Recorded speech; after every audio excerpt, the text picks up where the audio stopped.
Russia wouldn't simply go along with whatever Washington wanted to do. And so we've had all these fantastic lies. I mean, they're major. They're the most extreme lies that makes Hitler look truthful. Washington lies so badly. So then the lies have followed up with organizing a NATO naval presence in Russian Black Sea. There's absolutely no reason for this except to be provocative. They're organizing another naval presence in the Baltic Sea. Again, the only reason for this is to be provocative. We keep announcing more troops, more tanks into the Baltic countries, into Poland. We persist in this effort to build anti-ballistic missile bases on Russia's borders. And we continue to listen to the Joint Chiefs of Staff describe Russia as an existential threat to the United States. This is all reckless provocation. And the Russians have to take it seriously because they have to say, well, there's no basis for any of this, so they must intend to attack us. Why else would they be doing it? And then Washington is trying to pull the same stunt with China, telling China where it can have bases and who has jurisdiction over islands in the South China Sea and so on and so on, and claiming not to recognize Chinese boundaries and conspiring to build more naval and air bases to surround China in order to control shipping and resource flows in and out of China. And this is also provocative because China's not doing anything. They're not threatening us. Russia's made no threat whatsoever to the U.S. or NATO or the Baltics or Poland. And so you have to say, since all three of these countries have nuclear capability of a high order, that we see Washington driving the world toward a nuclear war, which simply will mean the termination of life on Earth. And that has to be regarded as the greatest threat. Now we can say, well, will things change when Obama leaves? No, they won't change. The same interest groups, the same neoconservative ideology. Certainly, if Hillary gets in there, it'll simply worsen because she has declared that the president of Russia is the new Hitler. Well, how do you describe a worse enemy, you see? Trump, he says, well, he's willing to talk with Putin and work things out and doesn't think conflict is good. But who really controls the government? It's not the president. The policies are in place, bureaucracies are in place, the neoconservative ideology is in place. It dominates the American media, both print and television, the think tanks, the foreign policy associations. So would be very difficult for Trump to alter this equation. He would have to have a very knowledgeable and dedicated and determined team who are willing to displace all of the neoconservatives and all of their supportive media. So that in itself would be a war. So I would have to say that Eric, is a far greater concern than the next financial crisis, which has to happen.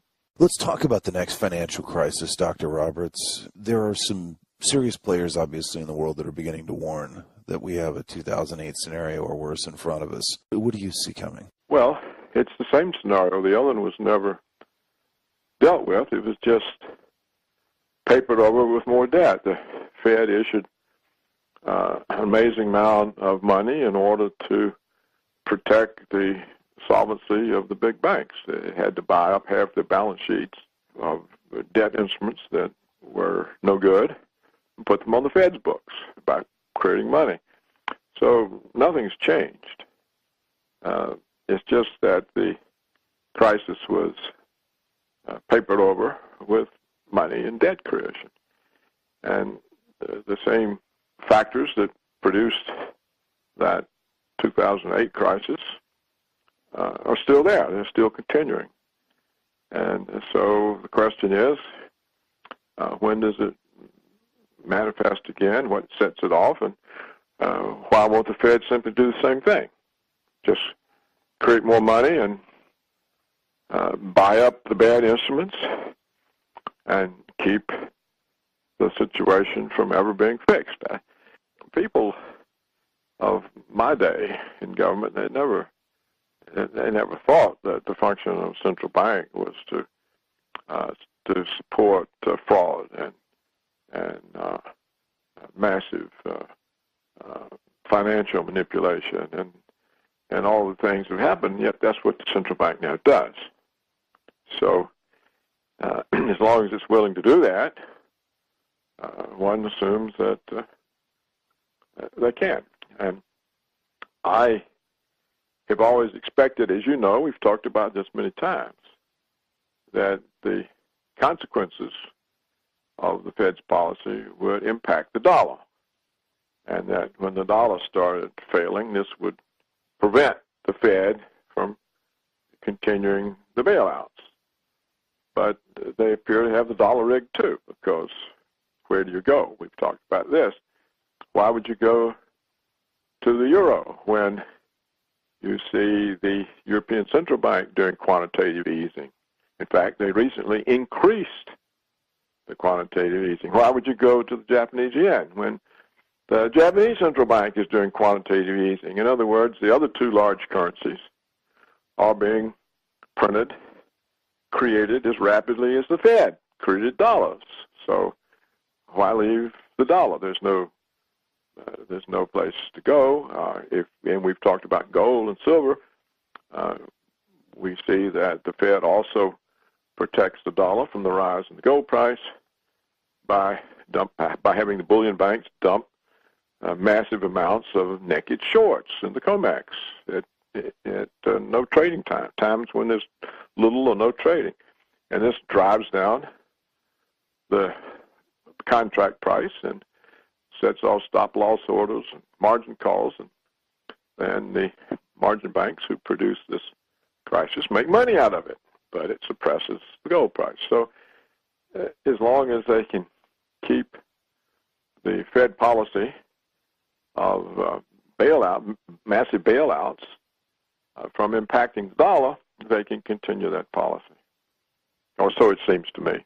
Dr. Roberts, let's talk a bit more about gold, because as you said, there is the suppression that goes on there. It's very unnatural, but we've seen the gold market turn even in the face of that and have a rise towards the $1,300 level. Obviously, we've had this pullback, but it appears to have, inside of its secular bull market, entered that next leg higher, and that's despite the West trying to hold it down.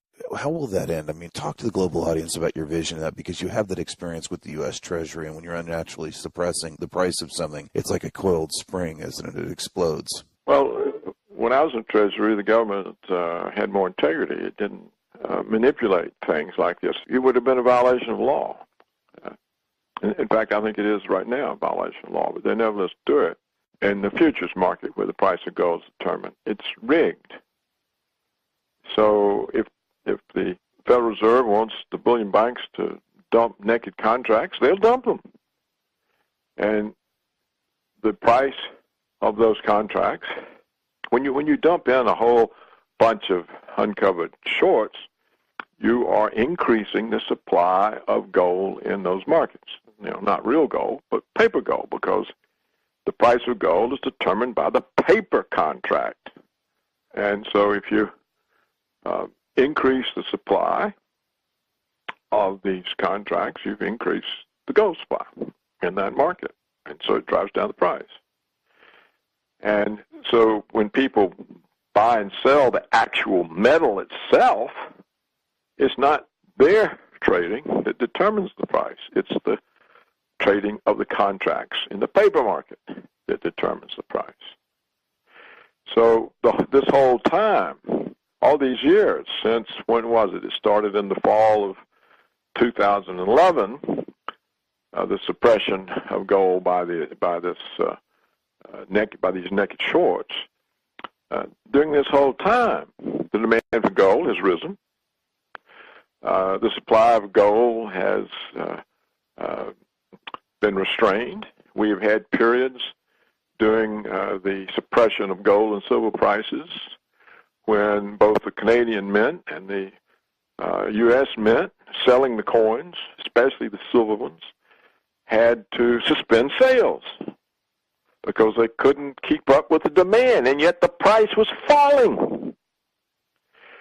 Well, anytime you have constrained supply and rising demand, price has to rise unless it's being manipulated.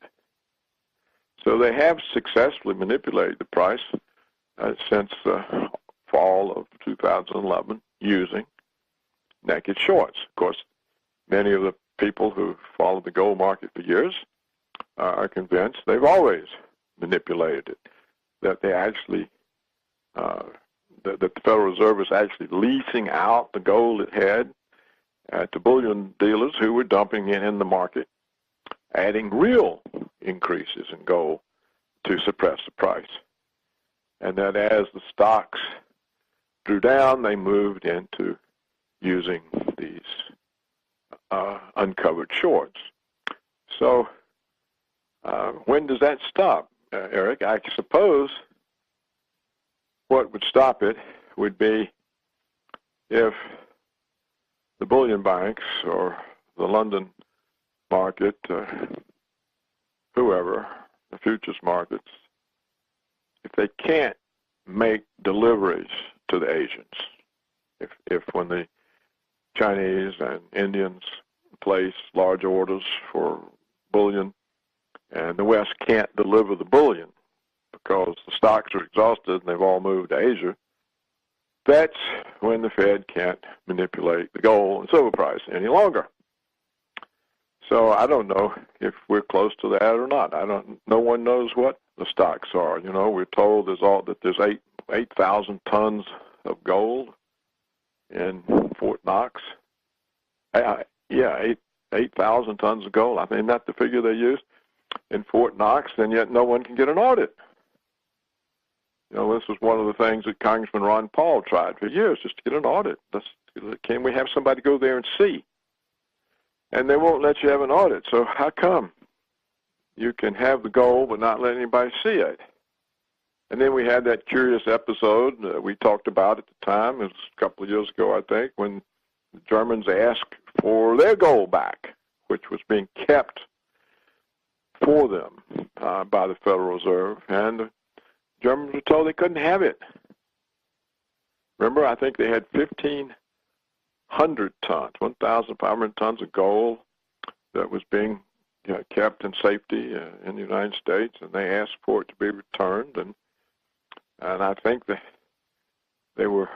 we agreed to give them 300 tons of it over 7 years. And the first year we gave them 5 tons. So, and Germany is an important ally. How come they couldn't give Germany the gold if they have the gold?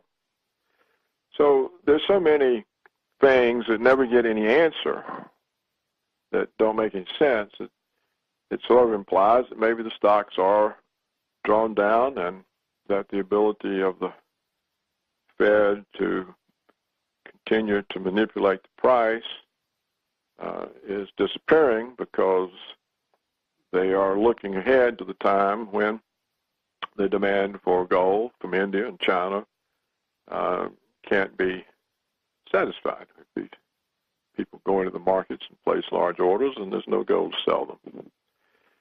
So that's the other constraint. So to sum up, what is the constraint on the Fed's debt and money creation? And I think it remains the dollar.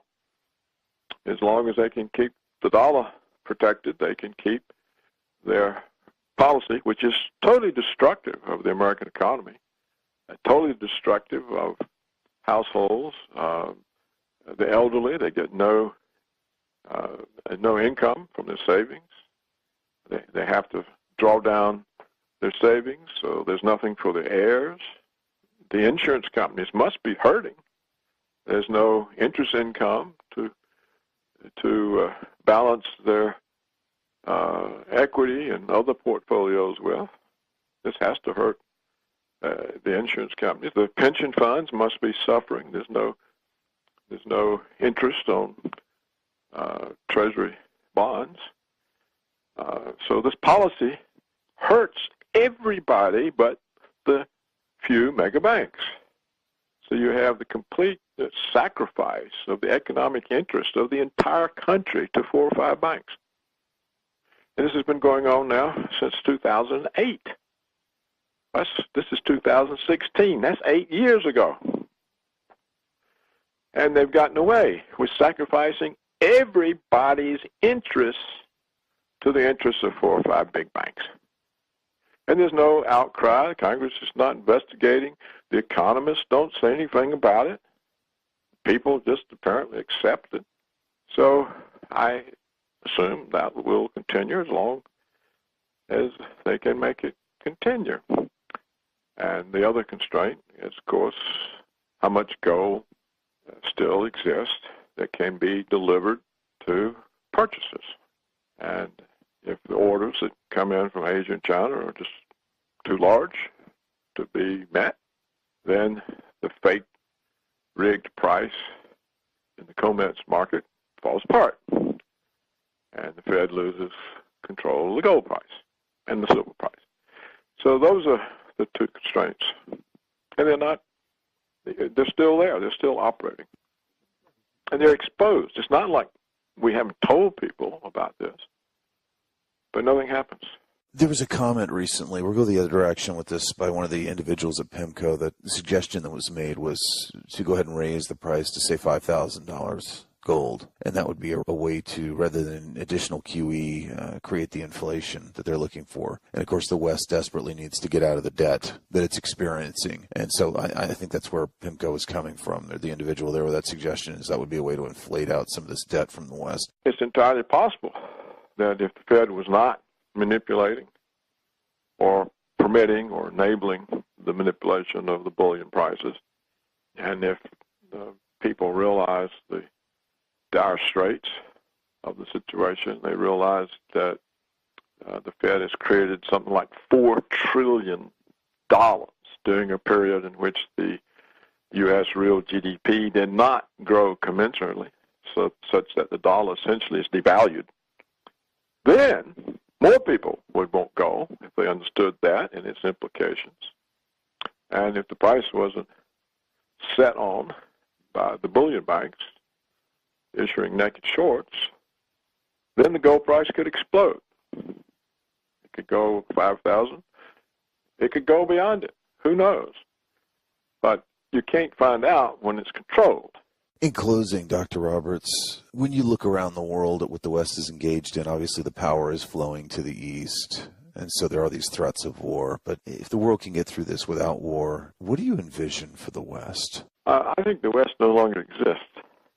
It's no longer, there's no longer any democracy in the West. Certainly not in the United States. Look, the people have chosen Trump, and so what are the politicians doing? They won't accept the choice. They simply won't accept the choice. We see the same thing all over Europe. We see where the British military announced that if the Labour leader, Jeremy Corbyn, were to win the election, they simply would not let him take office. So, again, there's no willingness to accept the decision of people, of democratic outcomes are set aside. And we saw it in what happened to Greece. It didn't matter how the people voted. They had no input. They were forced into poverty through all kinds of austerity that only serves a few banks. So if you look also at the EU, the countries in the EU, the people never got to vote on that. They were just put there, despite the opposition by governments. And now it's come out that, in fact, it was exposed 16 years ago that the EU is a creation of the CIA. I wrote about it today. It's on my website. this morning. The CIA wanted a single country, a united Europe, because it's easier to control one country than to control a whole bunch of separate governments. And they've been working on this since 1950. All kinds of documents were declassified that prove this completely. It's not a conspiracy theory. It's the documents that are released, declassified. They've been out 16 years. So you've got the United States, in order to exercise hegemony, has created the European Union, in which all the nations disappear. There's no longer to be a Britain or a French people or German people, Italian people, Spanish people, Dutch people. They're all just gone.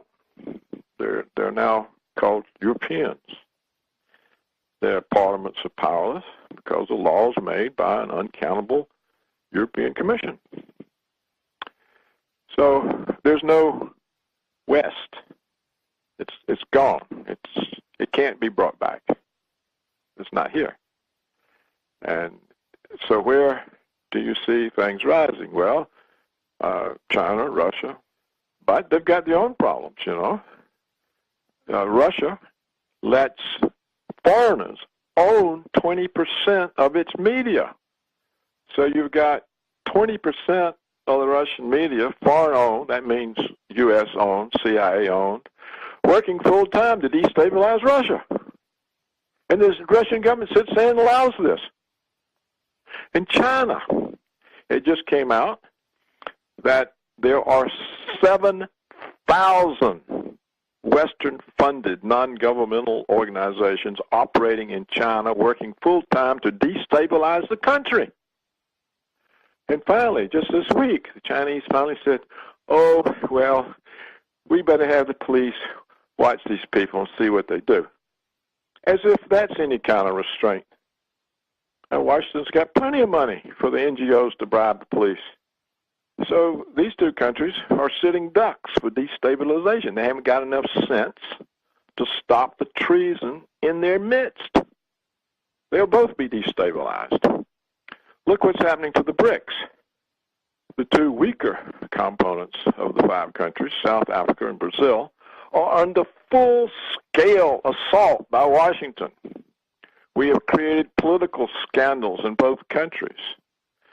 The Reformist Party in Brazil that tried to represent, at least to some extent, the Brazilian people, instead of the 1% and Washington, they're all to be put on trial. The president is under investigation. She may be arrested.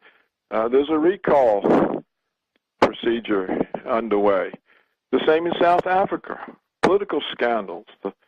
The governments that tried to represent the people are under full-scale assault from Washington. So there's 2/5 of the BRICS being knocked out of action.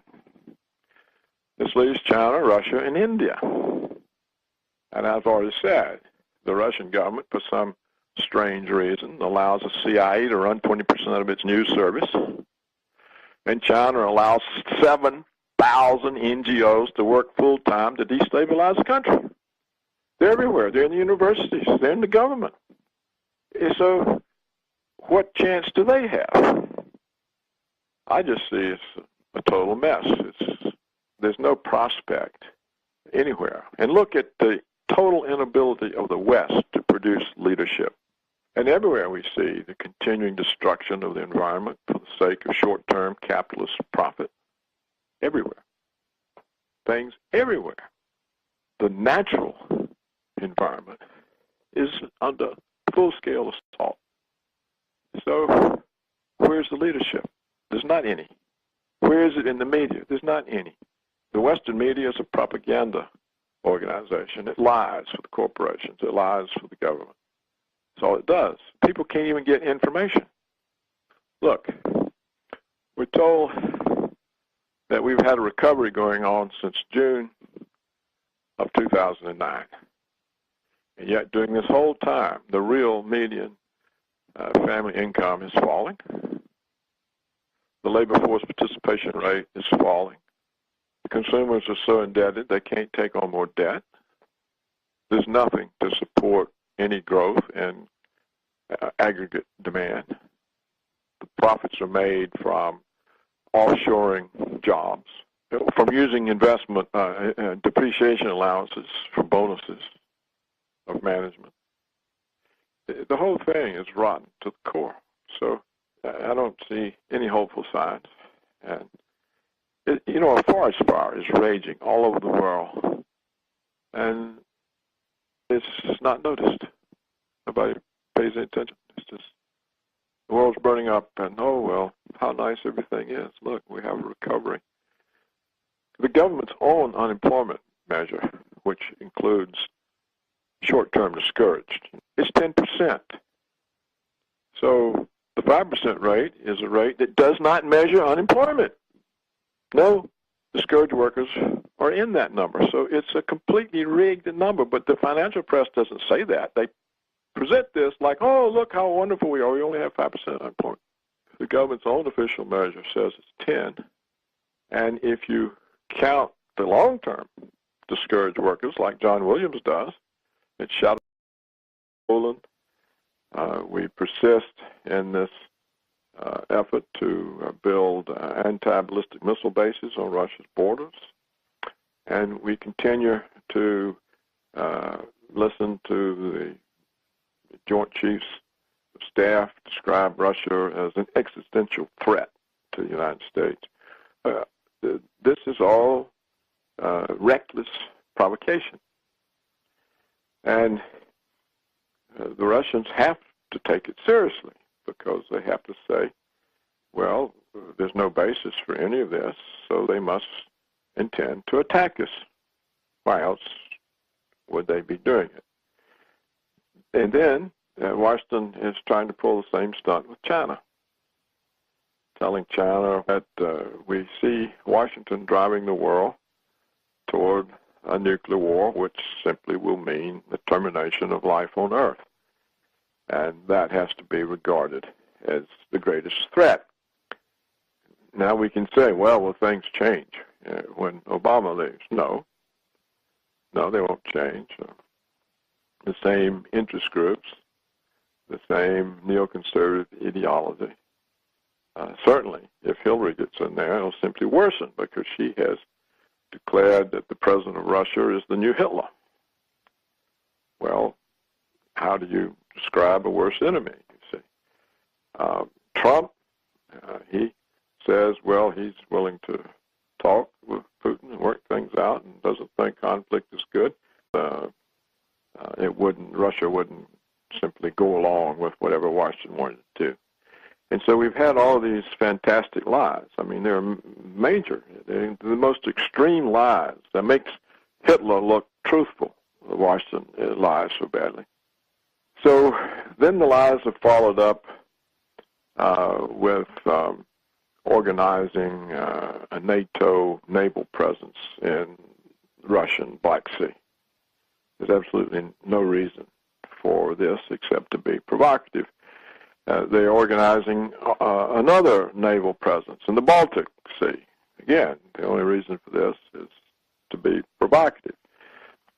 We keep announcing more troops, more tanks into the Baltic countries and where it can have bases, who has jurisdiction over islands in the South China Sea, and so on and so on, and claiming not to recognize Chinese boundaries and conspiring to build more naval and air bases to surround China in order to control shipping and resource flows in and out of China. And this is also provocative because China's not doing anything. They're not threatening us. Russia's made no threat whatsoever to the U.S. or NATO or the Baltics or Poland. And so you have to say, since all three of these countries have nuclear capability of a high order, but who really controls the government? It's not the president. policies are in place, bureaucracies are in place, the neoconservative ideology is in place. It dominates the American media, both print and television, the think tanks, the foreign policy associations. So would be very difficult for Trump to alter this equation. He would have to have a very knowledgeable and dedicated and determined team who are willing to displace all of the neoconservatives and all of their supportive media. So that in itself would be a war.